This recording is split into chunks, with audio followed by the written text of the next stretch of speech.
Students, कैसे हैं आप लोग। आज का जो हमारा टॉपिक है वो काफी इंटरेस्टिंग है। आज हम लोग करने वाले हैं machine hour rate. Cost accounting का ये एक बहुत इंपॉर्टेंट चैप्टर माना जाता है। बीकॉम ऑनर्स में ये चैप्टर सेकंड ईयर में आता है, जबकि बीकॉम प्रोग्राम में ये थर्ड ईयर का पार्ट है। इसकी टोटल वेटेज 8 to 10 मार्क्स है। काफी इंपॉर्टेंट चैप्टर है ये स्टूडेंट के पॉइंट ऑफ व्यू से। इसको समझने के लिए पहले हमें मशीन आर रेट का मतलब समझना पड़ेगा। क्या मतलब है मशीन आर रेट का? किसी मशीन को चलाने की 1 घंटे की लागत। सिंपल इन इंग्लिश आप कह सकते हो per hour cost of operating और रनिंग अ मशीन। एक मशीन को 1 घंटा चलाने में क्या लागत आती है, कैसे निकालते हैं, इसके लिए एक एग्जांपल समझते हैं।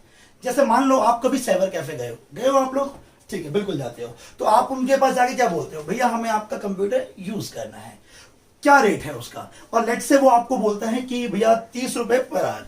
इसको लिख लेते हैं एक बार, देखिए 30 रुपीज पर आवर। अब आप सोच के बताइए, क्या आपसे वो रेंट का पैसा अलग से मांगता है? सैलरी, अपनी सैलरी वो आपसे अलग से मांगते हैं। मेंटेनेंस, कंप्यूटर को मेंटेन करने के लिए भी पैसा चाहिए होता है। रिपेयर, क्या वो इन सब का पैसा आपसे अलग से जोड़ के मांगता है क्या? नहीं, वो क्या करता है, इन सभी खर्चों का उसने टोटल किया है, एक एस्टिमेट बनाता है कि उसकी पर आवर लागत कितनी है और वो उसके अकॉर्डिंग आपसे चार्ज कर लेता है। सिंपल। अब सोचते हैं अगर साइबर कैफे वाले ने ऐसा ना किया हो तो क्या होगा? क्या उसकी पर आवर कॉस्ट कभी एक्यूरेट आ पाएगी? नहीं। क्या ये जरूरी है कि 30 रुपए में उसकी कॉस्ट और प्रॉफिट दोनों इनकर्ड हो जा रहे हो, अर्न हो रहे हो? नहीं।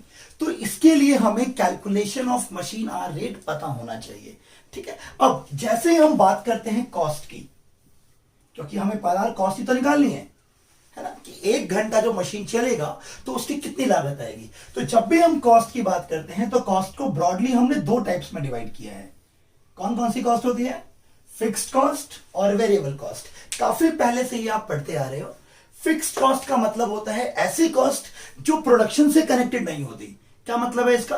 प्रोडक्शन बढ़े या घटे, इन कॉस्ट को कोई फर्क नहीं पड़ता। जैसे रेंट। अब मान लो भाई साइबर कैफे में पूरे दिन में एक भी बंदा ना आए या एक दिन में 50 कस्टमर आ जाएं, क्या उसका रेंट चेंज होगा क्या? मान लो अगर किसी शॉप का रेंट 10,000 है, पूरे दिन में एक कस्टमर भी नहीं आया, तो क्या मकान मालिक उसे ये बोलेगा भाई ठीक है तेरे यहां कस्टमर नहीं आया तो इस मंथ का रेंट मत दे? या फिर उसके यहां बहुत सारे कस्टमर आ रहे हैं तो मकान मालिक उनसे रेंट ज्यादा चार्ज करेगा? नहीं, वो ऐसा नहीं कर सकता। सिमिलरली इंश्योरेंस, सुपरवाइजर सैलरी, काम हो या ना हो, प्रोडक्शन हो या ना हो, ये कॉस्ट हमेशा रिमेन फिक्स्ड रहते हैं। जबकि दूसरे कॉस्ट कौन से है? Variable cost. ये वो कॉस्ट होती है जो प्रोडक्शन के साथ चेंज होती है। जैसे जब प्रोडक्शन बढ़ेगा तो ये कॉस्ट भी बढ़ेगी और जब प्रोडक्शन कम होगा तो कॉस्ट भी कम होगी। मतलब इनका प्रोडक्शन से डायरेक्ट रिलेशन होता है। आप ये भी कह सकते हो यहां पे डायरेक्ट रिलेशन विद प्रोडक्शन, और यहां पे क्या होता है? No relation with production. Simple. इनका प्रोडक्शन से कोई कनेक्शन नहीं है। प्रोडक्शन हो या ना हो ये कॉस्ट बनी रहती है। जबकि इन कॉस्ट में क्या है, अगर प्रोडक्शन ज्यादा होगा तो कॉस्ट भी ज्यादा आएंगी, प्रोडक्शन कम होगा तो कॉस्ट भी कम आएंगी। सिंपल। इलेक्ट्रिसिटी, अगर हमने ज्यादा काम किया है, ज्यादा प्रोडक्शन किया है, मशीन ज्यादा देर तक जली है, तो जाहिर सी बात है इलेक्ट्रिसिटी का बिल भी क्या आएगा? ज्यादा आएगा। ऑन द अदर हैंड अगर हमने कम प्रोडक्शन किया है, तो हमने यूज ही नहीं किया, तो इलेक्ट्रिसिटी बिल अपने आप ही क्या हो जाएगा? ऑटोमेटिकली कम हो जाएगा। मशीन आर रेट का क्वेश्चन करते टाइम जो बच्चों को सबसे ज्यादा दिक्कत होती है ना, वो होती है अपॉर्चमेंट ऑफ ओवरहेड्स। क्या मतलब है इसका? खर्चों को, जो भी मशीन के ऊपर खर्चे होते हैं, रेंट, सैलरी, अदर एक्सपेंस जो भी है, उनको हम किस अनुपात में, किस हिसाब से बांटे। तो जब भी बच्चों को एक्सपेंसेस आते हैं क्वेश्चन में तो बच्चे कंफ्यूज हो जाते हैं कि हम उनको कैसे चार्ज करें, कैसे हम इसकी पर मशीन कॉस्ट निकालें। तो आज हम यही टॉपिक करने वाले हैं। और यकीन मानो अगर एक बार ये समझ लिया तो इस चैप्टर का कोई क्वेश्चन गलत नहीं हो सकता। इसलिए सारा फोकस इस टॉपिक पे आपको करना है। सबसे पहला जो एक्सपेंस आप देख रहे हैं वो रेंट है। रेंट मान लेते हैं किसी फैक्ट्री का 10,000 है, तो क्या हम पूरी मशीन पे उस 10,000 को चार्ज करेंगे? जी नहीं। हमें कैसे चार्ज करना है? According to the area occupied, मतलब उस मशीन ने फैक्ट्री का कितना एरिया ऑक्यूपाई किया हुआ है। सेकंड आप देख सकते हैं लाइटिंग।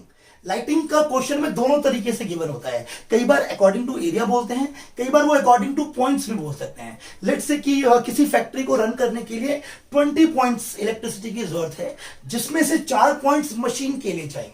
तो जब आप लाइटिंग की कॉस्ट निकालेंगे तो सिर्फ उन 4 पॉइंट्स की कॉस्ट निकालेंगे, ना कि टोटल 20 पॉइंट्स की।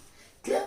नेक्स्ट है आपके सामने सुपरवाइजन चार्जेस, यानी कि सुपरवाइजर, जैसे फैक्ट्री को चलाने के लिए हमें सुपरवाइजर चाहिए होते हैं, मैनेजर चाहिए होते हैं। तो क्या सारी सैलरी हम मशीन में डाल दें? नहीं, हमें डालना है according to the time devoted by the staff.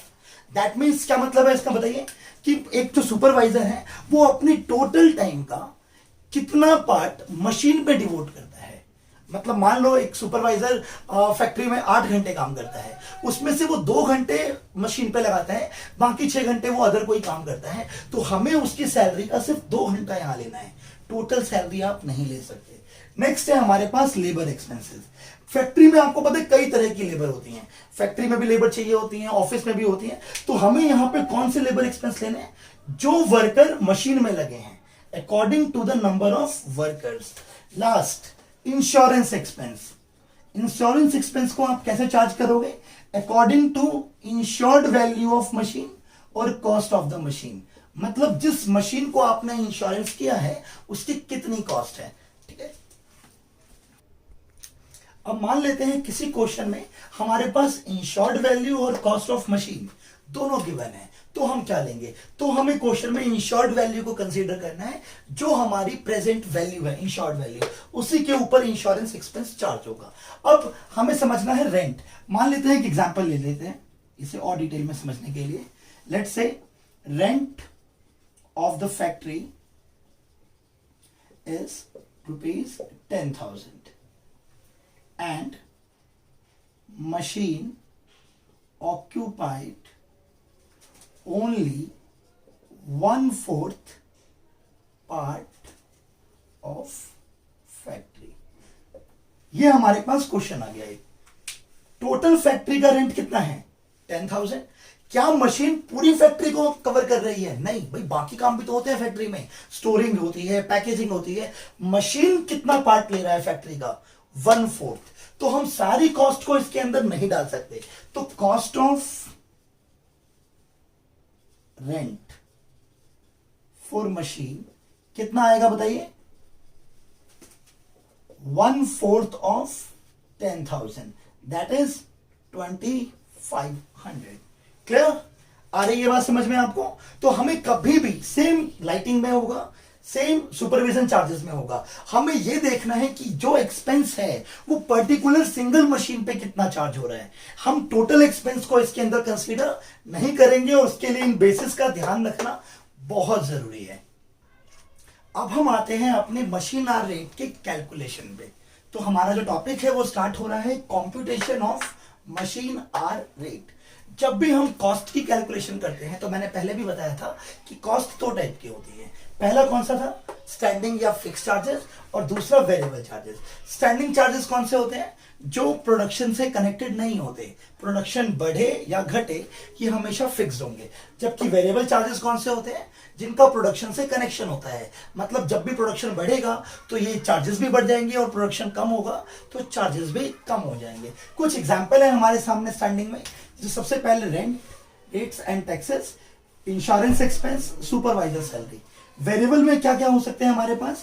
जैसे डेप्रिसिएशन, पावर, क्योंकि मशीन्स को चलाने के लिए हमें पावर की जरूरत होती है, fuel, repair and maintenance, oil and chemicals, क्योंकि मशीन्स को चलाने के लिए ऑयल, केमिकल वगैरह की भी जरूरत पड़ती रहती है। यहां पे एक बात गौर करने वाली है, डेप्रिसिएशन। अभी तक फाइनेंशियल अकाउंटिंग में हमने क्या पढ़ा था कि डेप्रिसिएशन फिक्स्ड का चार्ज माना जाता है, क्योंकि आपने चाहे स्ट्रेट लाइन मेथड किया हो या रिटर्न डाउन, डेप्रिसिएशन को हमने पर एनम निकाला, लेट्स से 10,000 पर एनम, तो फिक्स था। बट कॉस्ट अकाउंटिंग में हम डेप्रिसिएशन को वेरिएबल चार्ज मानेंगे। क्यों करेंगे ऐसा? सोचिए, क्योंकि जब भी हम डेप्रिसिएशन की बात करते हैं तो इसका यूजेस से कनेक्शन बहुत ज्यादा है। मशीन को आप जब ज्यादा यूज करते हो तो बहुत चांसेस है कि उसमें वियर एंड टियर ज्यादा हो, जबकि कम यूज करने पे वियर एंड टियर भी क्या होगा? कम होगा। एक एग्जांपल लेके समझो। मान लेते हैं हमारे पास 2 बाइक्स हैं। एक बाइक का मॉडल 2018 है, जबकि दूसरी बाइक का मॉडल 2016। ये बाइक किसी डिलीवरी बॉय के पास है, जबकि ये बाइक किसी ऑफिस के मैनेजर के पास। ठीक है, अब अगर मैं आपसे पूछूं कि आप कौन सी बाइक परचेज करना चाहोगे, तो ऑब्वियसली आपका आंसर कौन सा आएगा, बताइए। क्या आप 2018 वाली बाइक परचेज करना चाहोगे? नहीं, क्योंकि ये किसके पास थी?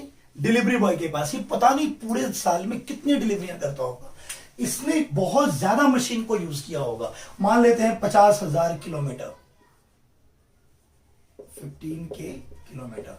जबकि मैनेजर ये क्या करता होगा, घर से ऑफिस, ऑफिस से घर, तो इसने ज्यादा सालों में भी सिर्फ 10,000 किलोमीटर ही मशीन को चलाया है। तो ऑब्वियसली आपको ज्यादा बेटर कंडीशन में कौन सी बाइक मिलेगी, ये वाली है, ये वाली? तो आपका जवाब होगा ये वाली। तो यहां पे जब भी हम मशीन को देखते हैं, कंसीडर करते हैं, तो उसका यूजेस बहुत मैटर करता है। जितनी ज्यादा मशीन यूज होगी, डेप्रिसिएशन उतना ज्यादा लगता है। इसीलिए हमने इसको कहां डाला है, वेरिएबल चार्जेस में।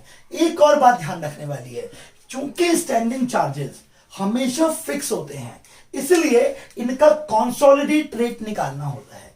मतलब क्या है, सभी कॉस्ट को आप ऐड करोगे और एक साथ डिवाइड करेंगे।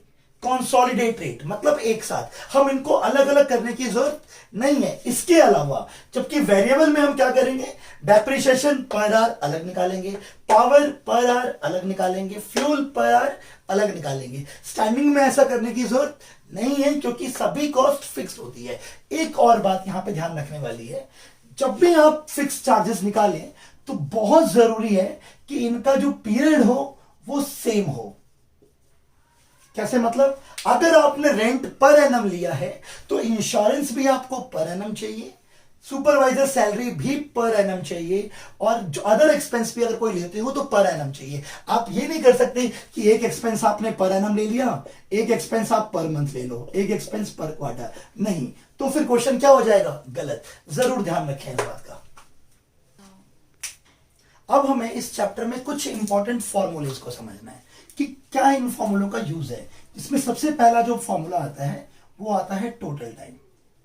इसका मतलब क्या है, एक मशीन पूरे साल में कितने घंटे काम करती है। इसका एग्जांपल लेते हैं, मान लेते हैं एक मशीन 20 डेज या 25 डेज पर मंथ ऑपरेट करती है, और वो जो डेली काम करती है 8 आवर्स के लिए काम करती है। तो टोटल टाइम कितना आएगा आप बताइए। 8 घंटे काम करती है, कितने दिन के लिए, 25 दिन के लिए, और कितने महीने, पर मंथ। तो किससे मल्टीप्लाई करेंगे इसको, 12 से। क्या वैल्यू आएगी मल्टीप्लाई करके,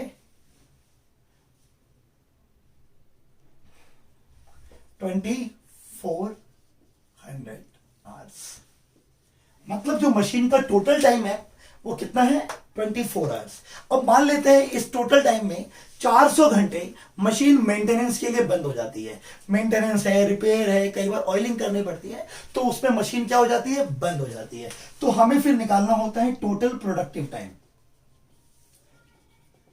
टोटल प्रोडक्टिव टाइम मतलब कितना टाइम मशीन ने प्रोडक्शन किया है। कैसे आएगा ये, टोटल टाइम में से आप क्या माइनस कर दोगे, अनप्रोडक्टिव टाइम। मतलब जिस टाइम पे मशीन ने प्रोडक्शन नहीं किया, बंद थी। तो अभी मैंने जैसे एग्जांपल समझाया था, टोटल टाइम हमारे पास कितना आया था, 24 आवर्स, 2400 आवर्स सॉरी, और अनप्रोडक्टिव कितना है, 400। तो टोटल प्रोडक्टिव टाइम कितना आ गया, 2000 आवर्स।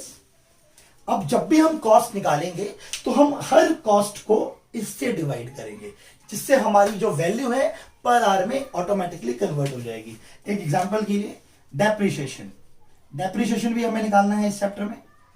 डेप्रिसिएशन का फॉर्मूला आप बचपन से पढ़ते आ रहे हो, क्या फॉर्मूला होता है, कॉस्ट माइनस स्क्रैप अपॉन में लाइफ, कितने साल मशीन की लाइफ है। अब हमें इसमें मल्टीप्लाई करना पड़ेगा, टोटल प्रोडक्टिव टाइम।